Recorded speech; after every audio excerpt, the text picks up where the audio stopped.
Thank you again to the Gather Conference for inviting us to be a part of this event. We can already feel the incredible spirit that is here. It is a remarkable example to us, again, of courage, of vision, of inner strength to fight the everyday battle that all of you do. And it is our privilege to stand here as your brothers, brothers in humanity, brothers in the gospel.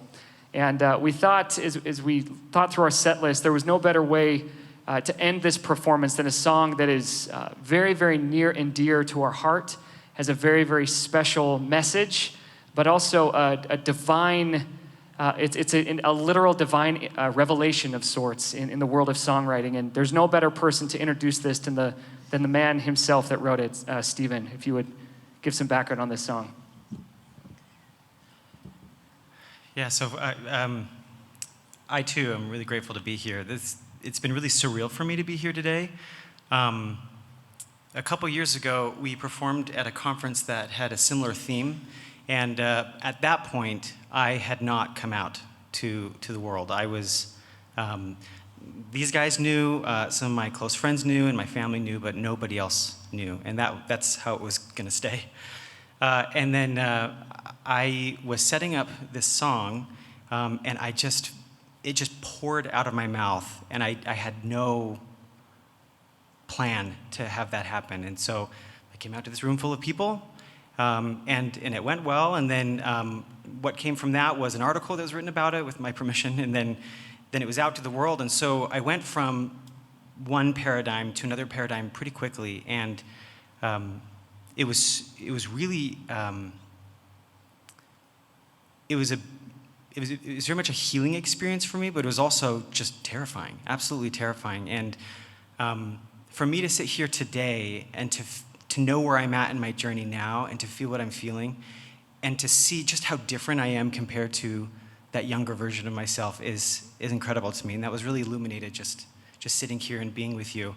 At the time, I was so scared to be seen. I was so scared to have anybody know about this secret that at the time just felt so, I was okay with it enough, but also I felt ashamed, and it was just so complicated and stuff. So for me to sit here today and to be grateful for the gift of being seen is just completely the opposite of that, and I'm glad to be here and to feel that.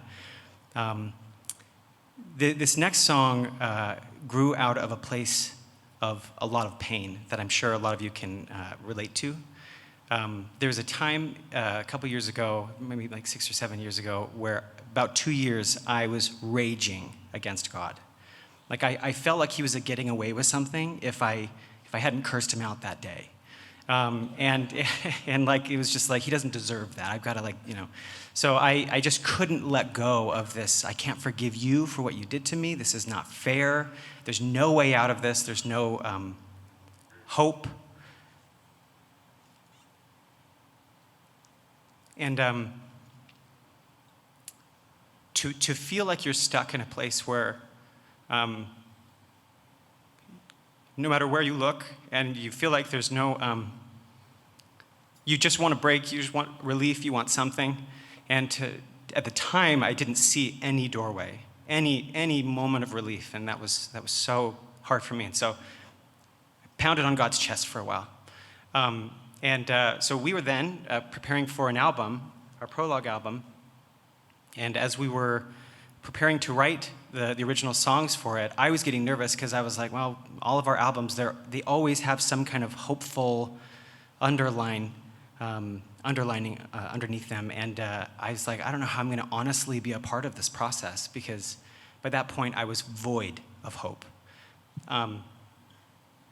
So I got in the car, I was ready to go to the songwriting session, and I didn't know what we were going to come up with, but we were just going to kind of let anything flow as it came. And then I pulled out of my driveway and I started driving down the neighborhood, and then it felt like just the heavens opened and the song started pouring into my head. And if you know anything about songwriting, that is a very rare thing. It's a very welcome, rare thing, because most of the time songwriting, as most creative endeavors, it's just a really painful birthing process where you just take piece by piece and inch by inch, and you're Most of it is bad ideas, and you're throwing away most things that come to you, and then every once in a while you find something with a spark. So for a complete song to just fall out of the sky was just such an incredible experience. It was just magical to me. And so because I could feel that something was happening that was really special, I pulled over and I sang it into my phone, almost complete. I could hear all the melodies, I could hear the harmonies and what the piano would do and what the voices would do. And I got so excited and forgetting the space I was in my life at the time, I was just like, this is going to be so great. I can't wait to put it on the album, and I can just feel the chills in the air. And then reality kind of like settled back in after a couple minutes, and I was like, and I literally said this out loud. I screamed it out loud, more so.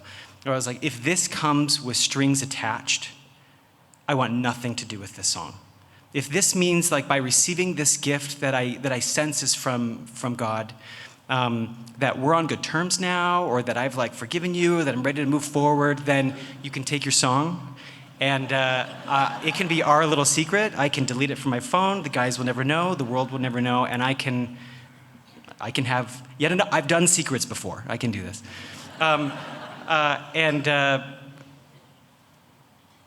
sitting there wondering what I was going to do, I could feel a message that I felt was from God kind of rest on my heart. And he basically said, you don't have to change how you're feeling. You don't have to,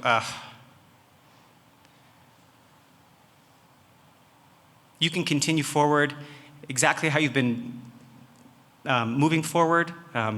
You can be angry if you need. You can be scared if you need. Everything you've been doing is totally fine.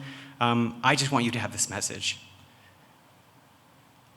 And that made me mad, because then it was, you know, when you kind of want your parent to like fight back at you. Like I had a dad who was just kind of like, and my mom too. They're just like, you know what? Let's talk about it. And I was like, no, I want the rollerblades. And like, let's find a way to get those rollerblades. And I just wanted them to kind of push back. I wanted God to do that too. I wanted some kind of battle that could expel all of this pent-up dissonance and conflict inside of me. And he just was like, I love you, and I want you to have this message. So I decided to keep the message and keep the song. We moved forward. We put it on the album, and it would be simple and a nice little bow to put on the story to say. And that from that point on, I knew that God loved me and He was aware of me, and everything changed. But it didn't. I was not ready for the message. I kept the song, and it took months to years for me to be able to soften enough and accept and to receive the message from the song. And it came from performing it with these guys and seeing the impact it had on other people. And I think that slowly chipped away at the rigidity and the anger that I was feeling, so that I could receive and believe that God really did have my back, that He was on my side, as Casey said. And I'm really grateful for that. So I hope that you enjoy this. This is called Believe.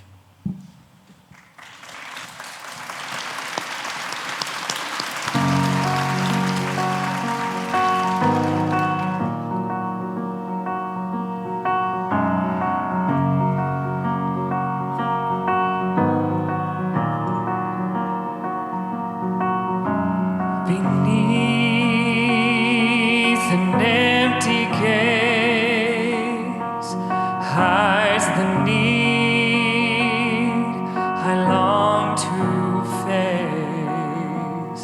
Somewhere between where I have been and where I'm going, my search begins. Deep in my veins I hear a ringing of a voice ever calling me on. Believe there is an answer, and while you feel you're buried deep in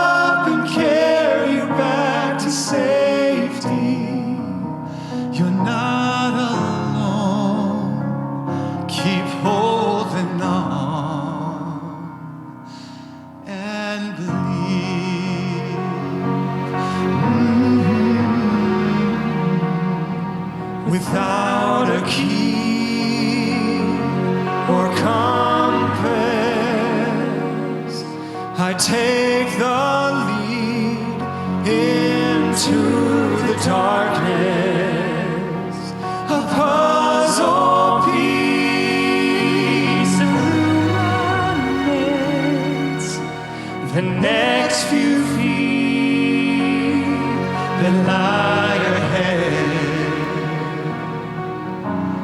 Deep in my veins I hear a ringing of that voice ever calling me on.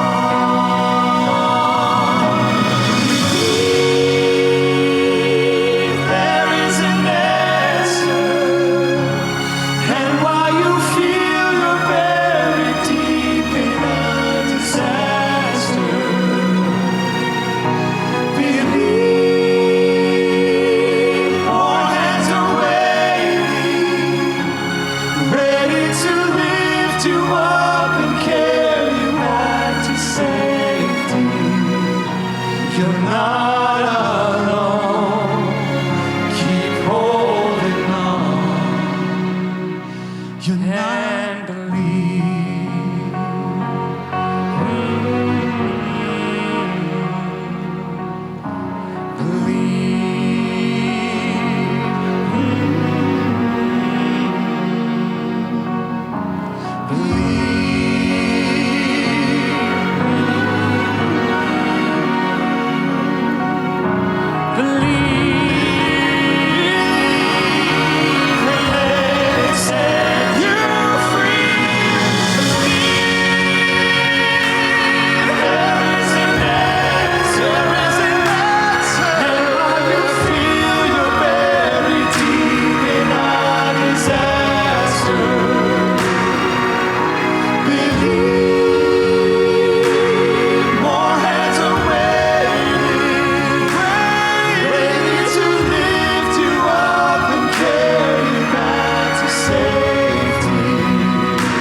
Just believe.